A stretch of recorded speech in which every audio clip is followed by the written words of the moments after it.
what you were talking about. What's your question? The first part? What's your question? What is it that you're trying to receive answers for? What's your question? Well, with the trust, but I also... Well, just get right to it. You had something that you were talking about. What is it? We're making decisions. Like what? A decision about what? About everything in my life. I But just want to give us something. Clarity. Give us something. See, this is what we're getting at. I want answers about everything in my life. And so infinite intelligence is poised, ready to give you an answer, but define it a little bit. See how important the question is? What's the question? If you like the idea of meditating and getting the answers, there's an answer about to come to you right now. What's the question? Okay. So the question is about my job and my passion. What's the question? How do I express my passion? That's a really vague question. Can you narrow it down a little? Am I passionate? Yes. Could I show it more? Yes.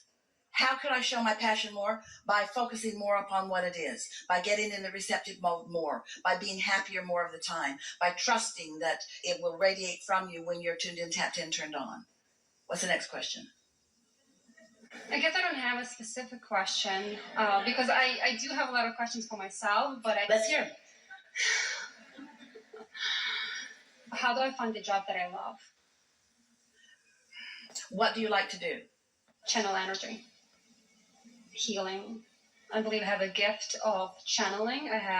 Which is interfering with my not trusting myself. So I would like to share my gift. Are you hearing what we're getting at? You can ask lots of questions all at once, but you can't hear the answer to lots of questions all at once. So by you defining what is it I most want to know, universe, this is what I most want to know, and then just speak it and then just let it go. And then meditate and receive the next step and the next step, because here we are, what we were defining to you just now. We really know all of the answers to all of these questions, just like we knew about this man that Esther would help. Here's the best way of saying it to you. Before the navigational systems were in the vehicles, Jerry was Esther's navigator, and he had a map. And Esther was the driver, and she would do what he would tell her to do. So she would say, okay, tell me everything that's going to happen. And he would tell her the whole route. Well, we're going to follow this road around, and we're going to get on Interstate 5, and we're going to head north on Interstate 5, and then we're going to go about 23 miles, and we're going to take exit number 58. And then Esther would say, wait. And he'd say, there's no point in me telling you everything. You're not going to remember it all.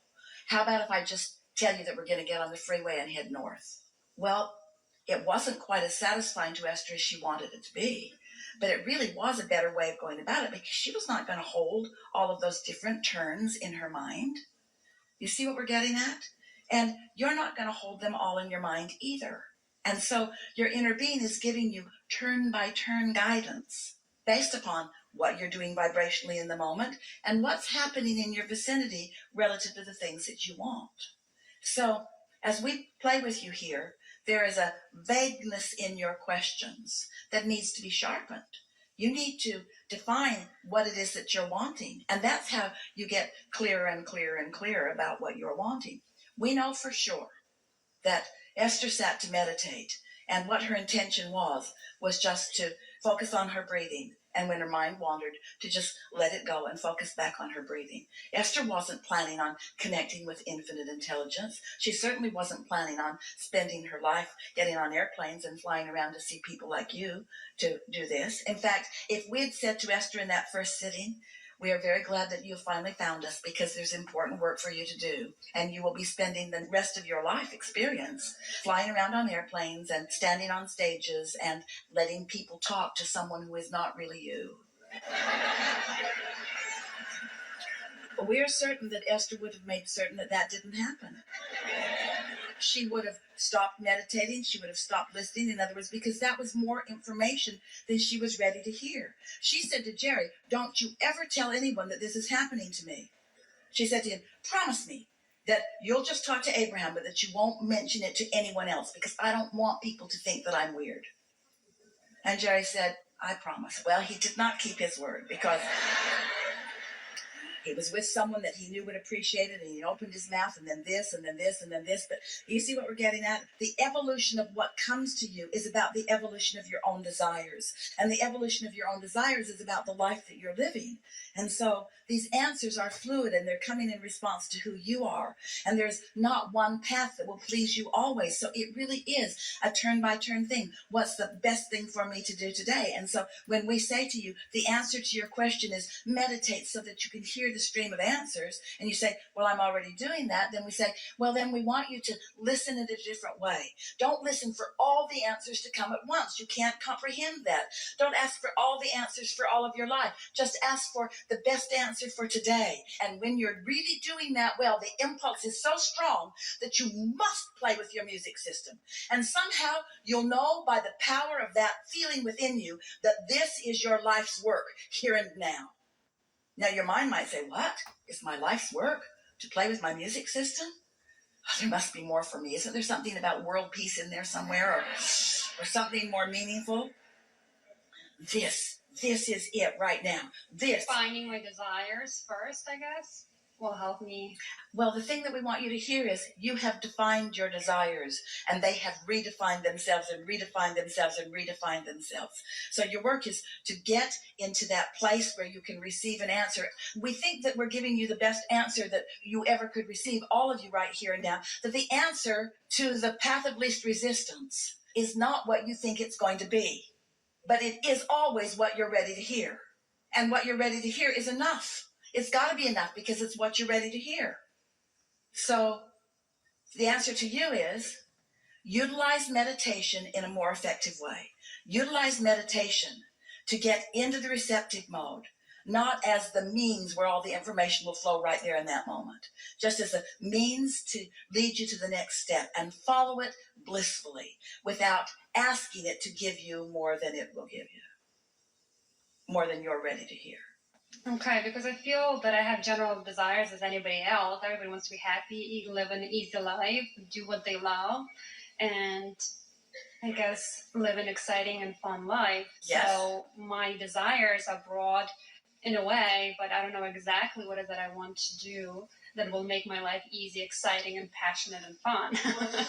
So because right now I feel like my life is so what you're saying is, plain. I don't feel that my question is specific enough that I want to live happily ever after. Now, so listen to the analogy that we gave you earlier. Esther's deep desire is to be in a position where she can be of value to someone. And I can relate. I want to be of value too. And that's a pretty vague and general intention, isn't it? So she meditated, and the answer to that question was, wouldn't you like to figure this music system out? That was the answer to that question. And the answer was so strong that she didn't question it. She didn't say, oh, this is a waste of this morning. It was like an interest that was so strong because she was in a state of such alignment with us that our interest dominated everything in her experience in that moment. And she had to understand that system. More important, she had to find rap. More important, she had to stay with it long enough that it got into her vibration. And then that was the end of that answer. And then she had to move her furniture around, because that's the job that that kid had.